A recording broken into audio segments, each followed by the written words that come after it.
¿Qué tal, amigos? Espero todos se encuentren muy bien. El video del día de hoy me va a tratar o trata de los recientes acontecimientos, eh, es decir, la recuperación, los recientes acontecimientos militares en el frente del Donbass, es decir, la recuperación de el nudo ferroviario y de carreteras de Soledad, que es Soledad, Bakhmut, Artemiovsk. Bien, pues ya las tropas rusas ya tienen controlada la ciudad de Soledar y están a punto de iniciar, de marchar sobre Artyomov. Y Bakhmut la tienen rodeada lo que ellos le llaman en un caldero, o sea, rodeada. Y este análisis lo hago a partir de un reporte del señor Bertolt Brecht, eh, acerca de los últimos acontecimientos en el frente de guerra. Pero hagamos un pequeño compendio, retrocedamos un poquito en el tiempo, porque hubo cambios, no eran estos los frentes al principio de la operación especial o de la guerra, como usted le quiera nombrar. Eh, Ya sabemos, se hizo la invasión rusa con muy pocas tropas, es decir, bueno, tropas así, pocas, entre comillas, ¿verdad? Porque, pues, 150,000 efectivos y 50,000 más de las repúblicas populares o de los oblasts de Donetsk y Lugansk, pues no es poquita gente, ¿verdad? Pero sí se trataba de poca gente para controlar un territorio tan amplio como Ucrania. Imagínese usted 2 millones de metros pasados, los 2 millones de kilómetros cuadrados, de modo que eran pues, relativamente pocas fuerzas. Sin embargo, el hecho de que se haya adoptado la estrategia, la táctica de llegar las tropas hasta Kiev, eso hizo que eh, Ucrania o los líderes ucranianos pensaran en una, en un acuerdo de paz y se dio aquella famosa reunión para la paz casi al principio de la guerra en Istambul, Turquía, eh, que fue promovida por Recep Tayyip Erdogan, el primer ministro, presidente de Turquía. Pero en ese momento Rusia todavía tenía esperanzas de que las negociaciones celebradas con Ucrania tuvieran un resultado positivo. Como medida de confianza ya se habían comenzado a retroceder las tropas rusas en los alrededores de Kiev, la capital ucraniana. Sin embargo, después de la llamada telefónica y una visita del primer ministro británico, Boris Johnson, el gobierno ucraniano terminó las negociaciones agregando repentinamente demandas que Rusia nunca aceptaría. Es decir, retírate de Crimea, haz sus tropas hacia atrás, devuélveme todo lo que me quitaste y en otras, otras tantas cosas que pues Rusia no aceptó. De modo que quedaron rotas las negociaciones de paz. Las tropas de Kiev se retiraron de todos modos y se trasladaron al este de Ucrania, donde comenzaron un ataque contra las fuerzas rusas. Al igual, atacaron poblaciones que conectan las principales ciudades y las ciudades que constituían la primera línea de defensa eran el norte, de norte a sur, Severodonetsk, Lysychansk, Popasskaya, Svilodarsk.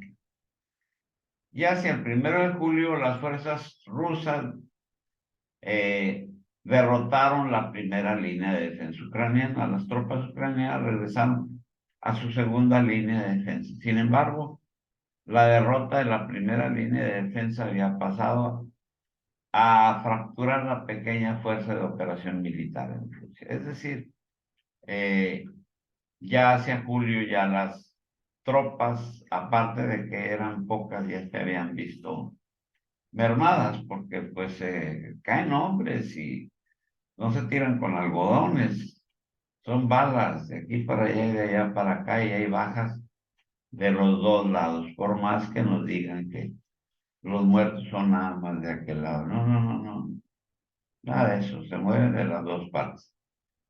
Así estas fechas ya habían, eh, eh, las fuerzas rusas ya tenían un desgaste, por llamarlo de alguna manera, ¿verdad? Y así pues que viendo el desgaste que tenían y que no podían controlar toda ese frente tan largo, las fuerzas rusas intentaron evitar un costoso ataque directo a la segunda línea de defensa ucraniana y lanzaron una operación de penetrar en el Oblast de Donetsk, las defensas de Ucrania desde el norte. La batalla por Isium y Limán se libraron con ese propósito. Sin embargo, las zonas boscosas al norte del río Siversky, en Donetsk, que corren de este a oeste, así como el propio río, resultó ser más difícil de cruzar y se hicieron varios intentos de mover fuerzas significativamente a través, pero fracasaron. A fines de agosto del 2022, las agotadas fuerzas rusas habían cambiado a una postura defensiva, es decir, ya estaban muy desgastados, a un modo de economía de fuerzas, es decir, ahorrar lo más que se pudieran soldados, porque municiones tenían hasta para bañarse. Y se redujeron las tropas que ocupaban el área de Kharkiv al norte del Oblast de Donetsk. Las otras fuerzas se trasladaron al frente oriental para fortalecer las líneas rusas de ese frente. Mientras tanto, Ucrania discutía abiertamente y se preparaba para atacar las regiones de Gerson. Recuerden ustedes que se anunciaba ya que iban sobre Gerson, al norte del Dnieper, con el objetivo final de, al cruzar el río, avanzar hacia Crimea. Imagínense usted. Rusia respondió reduciendo aún más el número de tropas en la región del norte de Kharkiv, hacia arriba, a unos pocos miles de hombres y utilizando los demás para fortalecer aún más su posición en el sur alrededor de Gerson. De ahí es donde viene todo este movimiento que eh, ceden terreno en el norte y fortalecen el sur. Y luego cruzan el río Dnieper hacia el lado este para tener mejores defensas, puesto que ya las tropas rusas habían sufrido numerosas bajas. Durante el otoño, todos los ataques ucranianos en la región de Gerson fracasaron con grandes pérdidas. Sin embargo, la inteligencia estadounidense informó al comando ucraniano que las regiones de Kharkiv aún estaban en manos de las fuerzas rusas, pero que estaban prácticamente vacías. Es decir, al concentrar las tropas rusas hacia el sur para defender Gerson y la península de Crimea, dejaron casi vacío toda esa región, la región de Kharkiv. Y por supuesto los satélites americanos captaron el movimiento, le informaron a los ucranianos, allá está vacío, y eso propició un avance, un ataque muy fuerte de las de las fuerzas ucranianas que tomaron ahí bastante terreno. Recordemos, agosto, septiembre. Y se trasladaron con éxito a la ciudad de Kharkiv y ahí las tropas rusas aún posicionadas se movieron más al este, es decir, se replegaron. Esta fue una operación bastante rápida que parecía muy exitosa, pero la velocidad también significaba que la cobertura de artillería pesada ucraniana era escasa o inexistente. Mucha infantería, pocas tropas rusas de aquel lado, avance rápido. Tanto las fuerzas rusas en retirada utilizaron su propia artillería para atacar la formación del frente ucraniano en misión de fuego planificado y previamente después de avanzar rápidamente durante más de unos 70 kilómetros, las fuerzas de ataque ucranianos sufrieron graves pérdidas y quedaron muy mermadas. ¿Por qué razón? Porque el ataque se hizo muy rápido, se hizo con sin, sin mucha artillería o sin la artillería necesaria. Eh, cuando las fuerzas ucranianas carecían de, digamos, de artillería suficiente porque las fuerzas rusas eh, superaban de 10-1 la cantidad de artillería que tenían las fuerzas ucranianas, eh, avanzaron, pero a un costo muy alto. O sea, muchas bajas, murieron muchos soldados y quedaron bastante debilitados. La victoria ucraniana en la región de Kharkiv le dio al gobierno ruso el respaldo público necesario para la movilización adicional.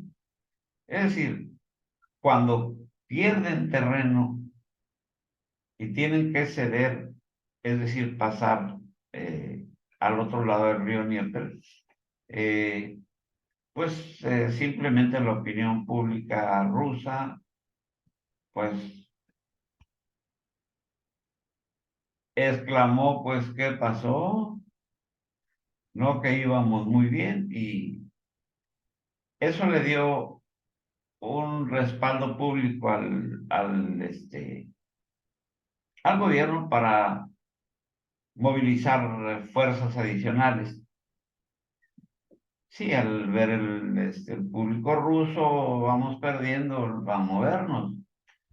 Y se llaman 300.000 tropas reservistas y unos 70.000 hombres adicionales. Y se unieron como voluntarios la compañía privada Wagner, aumentando el tamaño de sus fuerzas a unos 50.000 hombres, la compañía Wagner. Así pues, las tropas de reservistas llamadas, más las otras adicionales, más las Wagner, más las que tenían ya en el frente, pues dieron un número bastante alto, es decir, arriba de medio millón de soldados. En los últimos 3 meses de 2022, todas esas fuerzas recibieron el equipo necesario y realizaron un entrenamiento actualizado. Mientras tanto, asumió el mando un nuevo comandante, ojo, ruso, el general Sergei Surovikin, ex jefe militar en Siria, con mucha experiencia. Y se advirtió de inmediato que tendría que tomar algunas decisiones difíciles. Este estaba relacionado con la situación de Gerson al norte de Dnieper, lo que yo ya les decía. Las decisiones difíciles eran, tenemos que retroceder, fortalecer nuestras defensas. Eh, los constantes ataques a los cruces del río con misiles suministrados por Estados Unidos hicieron que la situación logística fuera muy difícil y el comandante decidió retirarse detrás del río. Esa operación tuvo un éxito notable. 10,000 civiles más unos 25,000 soldados. Todos con su equipo fueron retirados del área con pocas pérdidas, si es que hubo alguna, es decir, ninguna. A finales de ese año, el acortamiento de la línea del frente y la introducción de nuevas fuerzas permitieron a las fuerzas rusas que recuperaran la iniciativa, es decir, se recuperan, llegan los refuerzos y se recupera la iniciativa. Y lanzaron intensos ataques contra la segunda línea de defensa de Ucrania, con la toma exitosa de Soledad. Esa línea ahora se ha roto. Y les voy a compartir un mapa, ¿verdad? Lástima que está en ruso, pero es el más actual. Pero aquí les voy a decir dónde está eh, Soledad. Es esto que vemos aquí, esta área.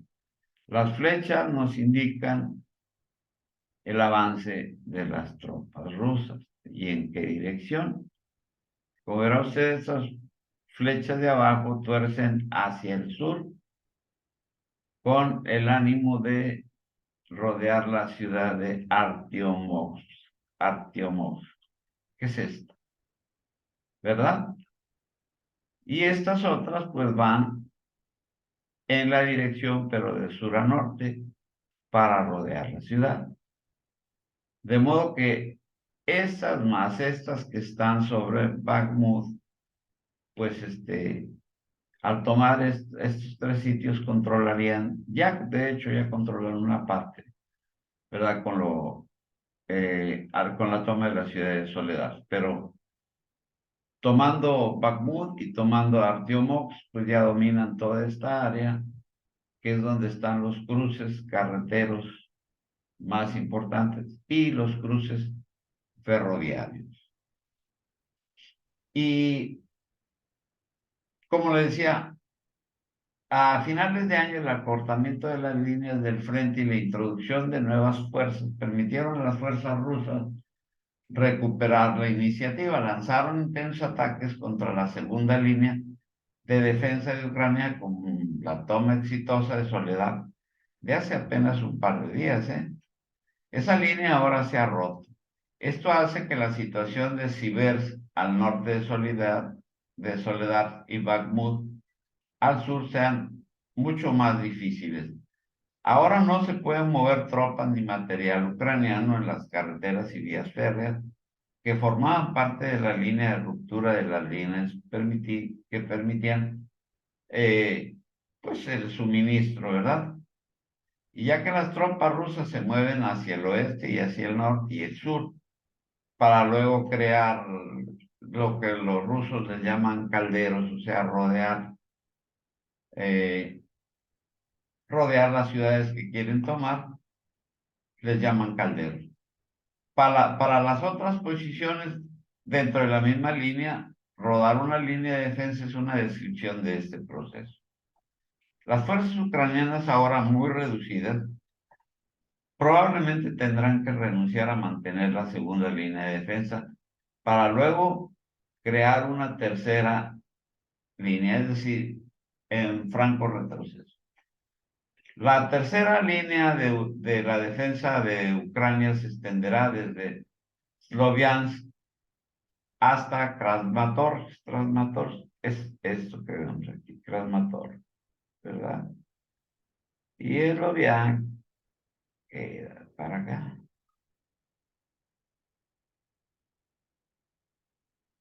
Krasmatorsk,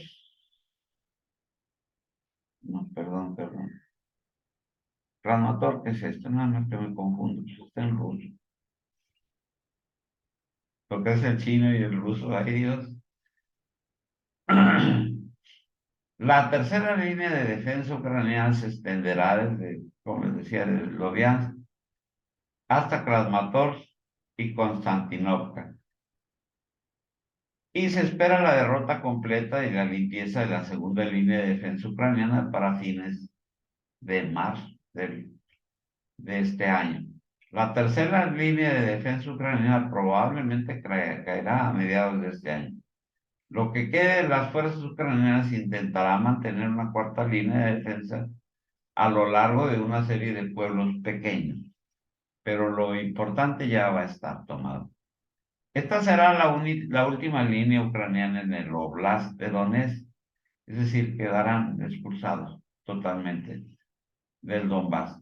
Es probable que caiga en su totalidad Donetsk y Lugansk, todos sus territorios ya a finales de septiembre, según dice este analista. Los movimientos rusos contra la tercera y cuarta línea de defensa ucraniana probablemente serán apoyados por un movimiento desde el sur que liberará el resto de los lados de Zaporizhia y Donetsk. Aparte de esas operaciones, el comando ruso tiene suficientes tropas disponibles para ejecutar otros ataques importantes. Vaya que sí las tienes. Esto podría venir desde el norte hacia una recuperación de Kharkov o Kharkiv detrás de las tropas ucranianas que actualmente eh, eh, están siendo atacadas. Mire, déjeme hacer una corrección. Esto es Kharkov. Hacia acá arriba está la frontera rusa. Entonces, espera un ataque pues, por la espalda, que entren tropas desde la frontera rusa por aquí, para aislar pues los restos de lo que quede de estas tropas y, y tomar Kharkov, que según se dice es pues en esa ciudad está el centro de comando eh, de las fuerzas de la OTAN o de Ucrania, ¿verdad?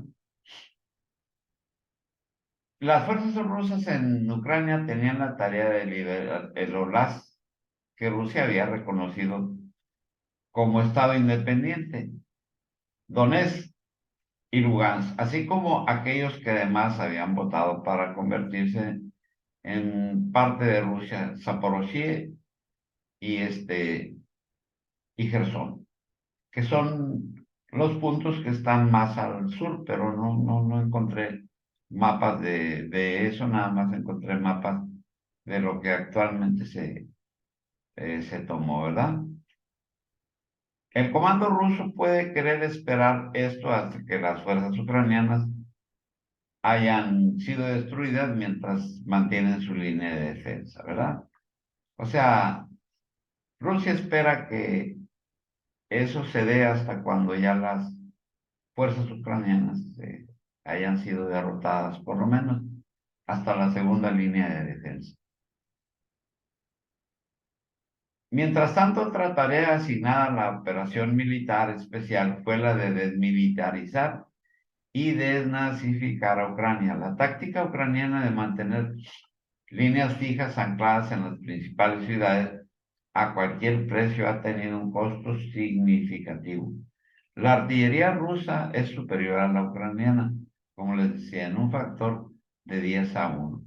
Las fuerzas rusas lo usan para destruir a las tropas ucranianas que mantienen las líneas mientras sufren muchas pérdidas. Y la parte rusa pues está más cómoda, sobre pocas pérdidas y está minando, poniéndolos a cañonazos. Y esta semana, precisamente el Wall Street Journal eh, señala que pues la táctica rusa, que la táctica ucraniana no fue precisamente la mejor. Eh, Vaya que es difícil encontrar una nota en los medios occidentales que le reconozcan algo a los rusos, pero dado que ya van perdiendo esos lugares, pues aun cuando antes estaban en primera plana en todos los medios de comunicación, ahorita han ido perdiendo relevancia y se van opacando y hasta cuando dicen, sí, perdimos, ya está, no importa. no era importante. Sin embargo, me parece interesante este artículo que publica el Wall Street Journal, ¿verdad? Que dice que la táctica ucraniana no es la ganadora. Funcionarios, soldados y analistas occidentales y algunos ucranianos se preocupan cada vez más de que Kiev se haya dejado absorber por la batalla en Bakhmut en términos rusos, perdiendo la fuerza que necesita para una ofensiva de primavera planificada mientras se aferró obstinadamente a una capacidad, a una ciudad de capacidad estratégica limitada. La relevancia de ellos, que ellos dicen que tendría sentido retirarse a una nueva línea defensiva a las alturas del oeste de Bakhmut, es decir, antes de los nudos de comunicación. Mientras que tal retirada aún puede organizarse de manera coordinada, preservando las fuerzas de combate del ejército ucraniano. No soy yo el rey Leónidas, aduciendo a aquel rey troyano, quien descubrió que debe luchar contra el enemigo en el terreno que te sea más ventajoso, dijo un comandante ucraniano en Bakhmut, refiriéndose al gobernante de Esparta que luchó contra el imperio persa en las Termópilas. Hasta ahora este tipo de cambio e intercambio de vida por las de ellos favorece a los rusos. Si esto continúa así, podríamos quedarnos sin nada. Y pues ahí tienen los resultados, que no nada más va a ser la pérdida de los territorios antes mencionados, sino que va a ser con un costo tremendo de vidas humanas, ¿verdad?